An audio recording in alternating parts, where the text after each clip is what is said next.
پاکستان کا مطلب کیا؟ لا الہ الا اللہ. پاکستان کا مطلب کیا؟ لا الہ الا اللہ. پاکستان کا مطلب کیا؟ لا الہ الا اللہ. ناظرین ویلکم بیک ٹو پیغام پاکستان. ڈاکٹر صاحب یہ ایک اور ہمارے سماج کا، ہمارے معاشرے کا، ہماری سوسائٹی کا، اور خاص طور پر ان دنوں میں تھوڑا سا ذرا زیادہ ہمیں سامنا ہے. ماشاءاللہ آپ نے جیسے فرمایا کہ ہماری یوتھ بڑی توانا ہے، بڑی مستعد ہے، بڑی انرجی ہے اس میں، لیکن تھوڑی سی بات ڈاکٹر صاحب سیاسی ہلچل آج کل بہت زیادہ ہے، ہوتی رہتی ہے، آئندہ بھی ہوتی رہے گی، اور یہ بڑا حسن ہے، اس کو جمہوریت کا کہا جاتا ہے کہ حسن ہے کہ آپ اوپینین اپنی رکھتے ہیں، اپنی رائے رکھتے ہیں. لیکن اس میں ڈاکٹر صاحب تھوڑی تلخی آئی، تلخی سے بات آگے بڑھی. ایون ہم نے یہ بھی دیکھا کہ محض سیاسی اختلاف پر ایک ہمارے صوبے میں ایک بھائی نے بھائی کو قتل کر دیا، جان لے لی اس کی. اور سوشل میڈیا پر بہت زیادہ یہ ٹرینڈ ہے کہ بس یعنی میں ہی درست ہوں، آپ بالکل غلط ہیں، میری فلاں سیاسی پارٹی آپ کی غلط، یہ غدار، وہ مطلب جو کچھ بھی. ڈاکٹر صاحب کیا وحدت کو نقصان ہماری کو ہو رہا ہے، ہمارے اداروں کو نقصان ہو رہا ہے، ایون ہماری فیملی کو نقصان ہو رہا ہے؟ اس کا تو کوئی حل ضرور بتائیے. دیکھیں اس کے کئی پہلو ہیں اس بات کے، لیکن دو پہلو میں سمجھتا ہوں بہت نمایاں ہیں. ایک تو بنیادی بات وہی جو آپ نے اختلاف والی کہی کہ اختلاف ہونا نہیں چاہیے، وحدت ہونی چاہیے. میں اس پر بعد میں آتا ہوں، وحدت کا کیا اہمیت ہے اور ہمیں کیا کرنا چاہیے. اس کا ایک پہلو جو ہے، دوسرا پہلو، اس کو میں پہلے ڈسکس کروں گا. وہ انفرادی سطح پر جس کا ہم اخلاقی تربیت کی بات کر رہے تھے پچھلے سیگمنٹ میں، وہ بھی کہ دیکھیں جب اختلاف ہو گیا تو آپ نے کسی سے جو بات کرنی ہے اس کے لیے الفاظ کون سے استعمال کرنے، وہ جو الفاظ کا چناؤ ہے، وہ جو رویہ ہے، وہ جو آپ نے اپنا اسلوب، جو آپ کا لہجہ، یہ ساری چیزیں جو ہیں وہ معاشرے کے اندر جذباتیت کو کنٹرول کرنے کے لیے استعمال ہوتی ہیں. یہ بہت بڑے ٹولز ہیں. اب آپ کسی کو جذباتی کر دیں گے ایک دم جو ہے وہ بغیر کسی یعنی ایک آدمی مختلف سچویشنز میں فلیئر اپ ہوتا ہے تو فوراً ہی آپ اظہار کر دیں گے اس کا، تو ظاہر ہے وہ جو اظہار ہوگا وہ کوئی دوسروں کے لیے کسی بھی طرح کسی اچھے طرز عمل کی بنیاد نہیں بنتا، وہ بھی ان کے لیے اسی طرح کی طرز عمل کی بنیاد بنتا ہے. لہٰذا دیکھیں نبی پاک صلی اللہ علیہ وسلم نے منافق کی نشانیوں میں یہ نشانی بتائی، اذا خاصم فجر، جب وہ آپس میں جھگڑا ہو جاتا ہے گالیاں دیتا ہے. تو اس کا مطلب ہے جو گالیاں بکتا ہے، اور اختلاف کی صورت میں جھگڑا کسی کے ساتھ بھی ہو سکتا ہے، لیکن جھگڑے کی صورت میں اس کو بیہیو کیسے کرنا ہے یہ اس قوم کو سکھانے کی ضرورت ہے، اور نوجوان نسل کو بہت زیادہ شعور دینے کی ضرورت ہے کہ آپ جو گفتگو کرتے ہیں اس گفتگو کے ایک ایک لفظ کا فرق ہوتا ہے، اور اس ایک لفظ کی وجہ سے آپ اللہ کے ہاں جنتی جہنمی تو ہوتے ہی ہیں، دنیا میں بھی آپ کے معاملات. نبی پاک صلی اللہ علیہ وسلم نے فرمایا ایک کلمہ بعض اوقات منہ سے انسان نکالتا ہے اور وہ اللہ کی ناراضگی کا کلمہ ہوتا ہے، اور وہ اللہ کے دربار میں پہنچتا ہے. اللہ تعالیٰ فرماتا ہے میں اس کلمے کی وجہ سے اس کو جہنمی لکھا. آدمی کو پرواہ بھی نہیں ہوتی، اور آدمی کو پرواہ بھی نہیں ہوتی اس کی میں نے کیا کہا. اسی طرح نبی پاک صلی اللہ علیہ وسلم بعض اوقات ایک کلمہ انسان منہ سے نکالتا ہے جو اللہ کی خوشنودی کا کلمہ ہوتا ہے، اور اس کلمے کی وجہ سے اللہ تعالیٰ اس کو جنتی لکھ دیتا ہے. گویا ہمارے زبان سے نکلے ہوئے الفاظ ہر لمحہ جنت اور جہنم کا فیصلہ کر رہے ہیں. اور وہ ایک الگ بات ہے. پھر دنیا میں ہم جو ایک دوسرے کو فلیئر اپ کر کے اور اس جذباتیت کے نتیجے میں جو اپنی فضا کو کر رہے ہیں، اپنی فضا کو مقدر کر رہے ہیں، اور ہماری میں تو سمجھوں گا کہ زہر آلود اور مسموم کر رہے ہیں کہ یہ ساری کے سارے زہر بھرا ہوا ہے ایک دوسرے کے خلاف اس قدر، اور کوئی شخص جو ہے وہ ٹالریٹ کرنے کے لیے تیار نہیں. بھی ہو گئی بات. دیکھیں اختلاف ہوتا ہے، اس اختلاف کو مینج کرنے کا ایک طریقہ ہوتا ہے. آپ اپنا اظہار کریں.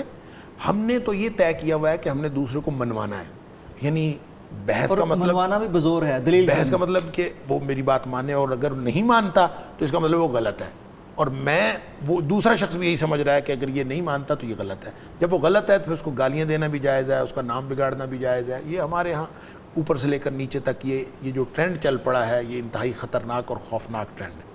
اب آ جائیں اس پہلے پہلو کے اوپر جو اجتماعی طور پر میں یہ سمجھتا ہوں کہ یہ اس وقت انتہائی فکر مندی کی بات ہے. ہماری قوم کا جو اس وقت صورتحال بن گئی ہے اس میں انتہائی فکر مندی کی بات. اللہ کریم نے قرآن میں فرمایا کہ اطیعوا اللہ واطیعوا الرسول ولا تنازعوا. دیکھیں تمہارا نظام ایسا ہونا چاہیے، تمہارا انفرادی اور اجتماعی زندگی کا جو طرز عمل ہے وہ ایسا ہونا چاہیے کہ اللہ اور اس کے رسول صلی اللہ علیہ وسلم تمہارے اصل جن کی اطاعت میں تم زندگی بسر کر رہے ہو، آپس میں اختلاف نہیں کرنا. لڑنا نہیں ہے، ولا تنازع، آپس میں جھگڑا نہیں کرنا، کیونکہ آپس میں جب من حیث القوم ملت اسلامی آپس میں جھگڑنا شروع کر دیتی ہے، وہ چاہے مذہبی فرقہ واریت ہو، چاہے وہ فرقہ واریت سیاسی ہو، چاہے وہ فرقہ واریت نسلی ہو، چاہے وہ علاقائی ہو. ہم نے اصل میں سمجھ رکھا ہے کہ فرقہ واریت صرف مذہبی ہوتی ہے، حالانکہ فرقہ واریت یا اس کے لیے دوسرا لفظ ہے عصبیت، گروہ بندی. جب یہ نسلی ہو، نبی پاک صلی اللہ علیہ وسلم جب جہاں قرآن نے کہا ہے وَلَا تَفَرَّقُوا، اسی وہاں نبی پاک صلی اللہ علیہ وسلم یہ بھی فرمایا لَيْسَ مِنَّا مَنْ دَعَا إِلَى الْعَصَبِيَّةِ، جو گروہ بندی کی طرف بلائے وہ ہم میں سے ہے ہی نہیں. اب یہ گروہ بندی کیا ہے؟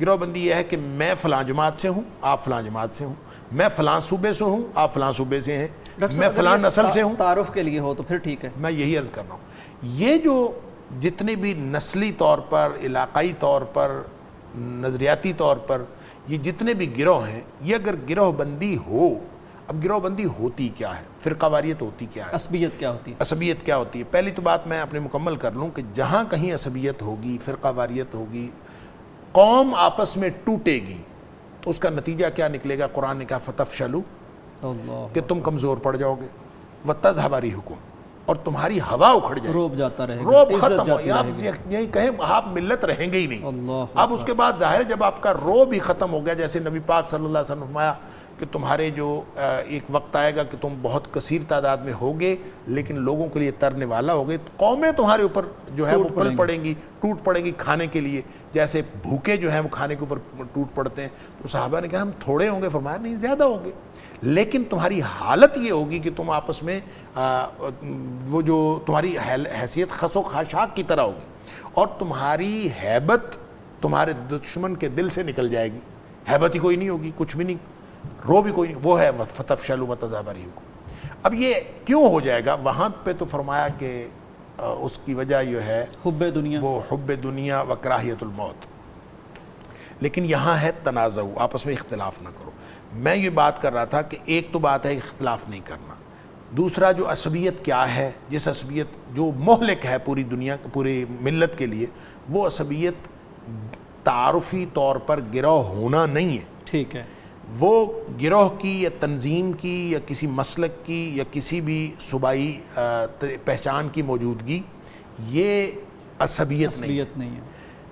ایک روایت میں آتا ہے، اگرچہ اس کی سند کے بارے میں علماء کو کلام ہے، لیکن اس کا مفہوم درست. کسی نے پوچھا کہ مل عصبیہ یا رسول اللہ صلی اللہ علیہ وسلم، یہ عصبیت ہوتی کیا ہے؟ آپ نے فرمایا ان تعین قومک علی الظلم، کہ تو ظلم پر بھی اپنی قوم کی حمایت کرے، یہ ہوتی ہے عصبیت. گویا اس کا مطلب یہ ہے کہ آپ اگر کسی ایک گروہ سے تعلق رکھتے ہیں تو کوئی حرج نہیں رکھے، آپ کی پہچان ٹھیک ہے، لیکن آپ جب کہیں کہ میرا گروہ ٹھیک ہے، دوسرا گروہ کا ہر شخص غلط ہے، تو یہ عصبیت ہے اور یہ مہلک ہے. نبی کریم صلی اللہ علیہ وسلم سے لا تعلقی کا اظہار کیا کہ وہ ہم میں سے آئی نہیں. ایک اس کی مثال حدیث پاک میں موجود ہے، بہت ساری مثالیں، لیکن ایک مثال وہ نبی کریم صلی اللہ علیہ وسلم کے جتنے بھی صحابہ کرام تھے، وہ یوسف صاحب، ان میں ایک بڑی تقسیم تھی مہاجر اور انصار کی. مہاجر وہ جو مکہ سے آئے، جو مکہ سے آئے وہ مہاجر ہیں، انصار جو مدینے والے تھے. اب یہ علاقائی تقسیم تھی، فطری اور طبی ایک تقسیم. یہ علاقائی تقسیم تھی، اور اس علاقائی تقسیم کو قرآن نے انڈورس کیا ہے، والسابقون الاولون من المہاجرین والانصار. دونوں کا اسی طرح یہ حدیث کے اندر بھی بالکل نبی پاک صلی اللہ علیہ وسلم نے انڈورس کیا، یہ مہاجر یہ انصار، اس یعنی کوئی اس کے اندر، بلکہ قرآن نے تو کہا کہ مہاجر بھی اچھے ہیں، انصار بھی اچھے ہیں. اب یہ گویا مہاجر ہونا یا انصاری ہونا، یہ گروہ بندی ہونا، یہ گویا نہ اسلام کے خلاف ہے، نہ قرآن کے خلاف ہے، نہ نبی پاک صلی اللہ علیہ وسلم نے ناپسند کیا ہے.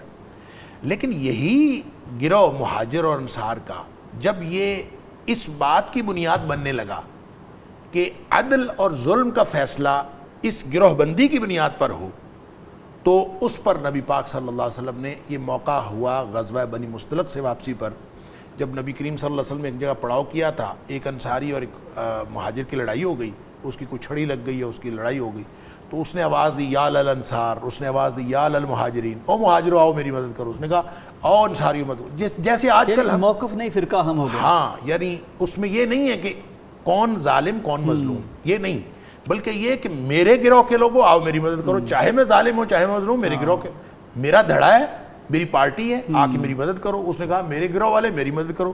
اب نبی کریم صلی اللہ علیہ وسلم اپنے خیمے سے باہر تشریف لائے اور خوب جلال کے ساتھ آپ نے فرمایا ما بال دعوی جاہلیت، یہ کیسی جاہلیت کی پکار ہے. اب دیکھیں انصار ہونا، مہاجر ہونا جاہلیت نہیں ہے. اس بنیاد پر معاملے کا فیصلہ کرنا یہ جاہلیت ہے. لہٰذا ہم آج کل جس جاہلیت کا مظاہرہ کر رہے ہیں، آپ سوشل میڈیا کیا ہے، پوری دنیا میں پورے پاکستان میں یہی کچھ ہو رہا ہے، اور ہم اپنی ملت کو تقسیم کر رہے ہیں اور تقسیم در تقسیم کر رہے ہیں، اور اس سے جو نقصان وہ تقسیم سے ہو رہا ہے وہ تو ہو ہی رہا ہے. نبی پاک صلی اللہ علیہ وسلم نے فرمایا دعوہا، اس دعوے کو چھوڑ دیجئے. اس بنیاد پر یہ کوئی بھی کسی چیز کا فیصلہ اس بنیاد پر نہیں ہوتا میں چونکہ فلاں پارٹی سے تعلق رکھتا ہوں میری پارٹی ٹھیک. اب پاکستان میں تو جو سیاست کی ڈائنامکس ہیں وہ ہے ہی یہ کہ دھڑا کٹنا. سیاست کے اندر جو سب سے بڑا اصول ہے وہ دھڑا کٹنا ہے. دھڑا کٹنا کیا ہے؟ یہی وہ عصبیت ہے جس کو نبی پاک صلی اللہ علیہ وسلم نے فرمایا ہم میں سے ہی نہیں. ہماری جو سیاست کی بنیاد ہی گویا نبی کریم صلی اللہ علیہ وسلم کی بات کی مخالفت پر اور ہمارے جو قرآن کے جو دیے ہوئے اصولوں کی مخالفت پر ہے. جب ہم قوم کو تقسیم کرتے ہیں پھر ہم آپس میں لڑتے ہیں، اور لڑنے کے بعد یہ جو آپ نے کہا کہ جذباتیت میں ایک لڑکے کی جان چلی گئی، کتنے الیکشنز کے اندر کتنے لوگوں کی جانیں جاتی ہیں. گویا ہم اس کو زندگی موت کا مسئلہ سمجھتے ہیں. یہ نظریاتی اختلاف نہیں ہوتا بلکہ یہ فرقہ واریت ہوتی ہے، عصبیت کی طرف چلی جاتی ہے. لہٰذا نبی اکرم صلی اللہ علیہ وسلم نے جو حکم فرمایا ہے وہ یہ ہے دعوہا، اس کو چھوڑ دیجئے. فإنہا منتنہ، اس لیے کہ یہ بہت ہی بدبودار ہے. منتنہ اس گلے سڑے پھل کو کہتے ہیں جو کسی بھی جگہ پہ آپ رکھ دیں تو وہ ساری ٹوکری کو اور ہر جگہ کو گلا سڑا دے. تو یہ جو رویہ ہے یہ معاشرے کو گلا سڑا دینے والا ہے. ہمارا معاشرہ جو اس وقت بدبودار ہوا پڑا ہے اور اس کے اندر جو سمیل آ رہی ہے وہ اس وجہ سے ہے کہ ہم اس منتنہ کو اپنے اپنے عمل میں داخل کیے ہوئے ہیں. آج اگر اس کو چھوڑ دیں، ملت بننے کی ضرورت ہے. ایک بنیں، ایک دوسرے کے ساتھ پیار کریں، محبت کریں. انسانیت کا دیکھیں کوئی سطح طے ہے. آپ پاکستانی ہیں، آپ مسلمان ہیں، آپ انسان ہیں. کسی سطح پر تو ایک دوسرے کے ساتھ کوئی اپنی بانڈنگ کریں، اور جب آپ اس کو اس سطح پر پیار کرنا شروع کر دیں گے تو اگلی سطح پر بھی آپ کے معاملات اختلاف ہو جاتا ہے. گھر میں ماں بہن بیٹی بیوی بھائی آپس میں اختلاف ہو جاتا ہے. اس کا مطلب یہ تھوڑی ہے کہ آپ خاندان چھوڑ دیتے ہیں. اپنے اختلاف کا اظہار ضرور کریں. میں یہ سمجھتا ہوں کہ اس وقت جو سب سے زیادہ ضرورت ہے وہ یہی کہ ہم اپنے اس اختلاف کو ختم کریں اور اس اختلاف کو اختلاف رہنے دیں. اس کو تنازع نہ بنائیں، اس کو جھگڑا نہ بنائیں. بہت شکریہ ڈاکٹر صاحب، بہت خوبصورت بات، بہت خوبصورت ناظرین، اور بہت کلیدی اور ضروری بات ہے. دیکھیے کتنی خوبصورت، میں تو اس کو ایک پیشین گوئی نبی صلی اللہ علیہ وسلم کی سمجھتا ہوں، وارننگ سمجھتا ہوں کہ اگر یہ کرو گے تو پھر بدبودار ہو جاؤ گے. آج ہمارا سماج نفرت سے بدبودار ہے، آج ہمارا سماج عداوت سے بدبودار ہے، آج ہمارا سماج مخالفت سے بدبودار ہے. حیران ہوتا ہوں میں کہ ہمارے وہ پیغمبر جن کی تعلیمات یہ ہیں کہ آپ اپنے مخالف مذہب والوں سے بھی کس رفق کے ساتھ، کس محبت کے ساتھ، مودت کے ساتھ معاملہ کریں، اور جن کے بارے میں شاعر یہ کہتے ہیں کہ کچھ خلق نے کیا، کچھ پیار نے کیا، مسخر سارے جہاں کو شاہ ابرار نے کیا. آج شاہ ابرار کی امت آپس میں قتل و غارت تک اتر آئی ہے. اللہ کے بندو، کیا ہم مسلمان نہیں ہیں؟ جیسے ڈاکٹر صاحب نے فرمایا، کیا پاکستانی نہیں ہیں؟ کیا ہم ایک دوسرے کے کلمہ گو بھائی نہیں ہیں؟ یہ سیاستیں آج ایک پارٹی میں، کل دوسری پارٹی میں آپ بھی ہوتے ہیں، جن کو آپ چاہتے ہیں وہ بھی ہوتے ہیں. تو کیا اس کا مطلب ہے کہ اکھاڑ ڈالیں گے ہم اپنے بے خبون سے وطن کو، اپنی اس مرکزیت کو، اپنی وحدت کو؟ غور کیجئے گا، یہ بہت خطرناک ہے. جیسے خاص طور پر ڈاکٹر صاحب نے دینی تناظر میں بیان فرمایا، میرا خیال ہے یہ الحمدللہ آج بھی ہم میں اتنی غیرت اور حمیت باقی ہے کہ ہم جب پیارے پیغمبر کی بات آئے تو ضرور سوچتے ہیں، ضرور اپنے رویوں پر نظر ثانی کرتے ہیں. بہت سو کو شاید یہ معلوم نہیں ہوگا جو آج ڈاکٹر صاحب کی بات سے معلوم ہو گیا کہ یہ دینی اعتبار سے بھی بہت غلط ہے اور ملکی اور قومی اعتبار سے بھی بہت غلط ہے. انشاءاللہ مجھے لگتا ہے کہ ہم ضرور اپنے رویوں سے خوشبو پھیلائیں گے، یہ ملک مہکائیں گے، اور یہ دین کے ذریعے سے ہوگا، اخلاق کے ذریعے سے ہوگا. اسی بات پر اجازت دیجیے، پروگرام کا وقت ختم ہوتا ہے. اللہ حافظ. پاکستان کا مطلب کیا؟ لا الہ الا اللہ. پاکستان کا مطلب کیا؟ لا الہ الا اللہ. پاکستان کا مطلب کیا؟ لا الہ الا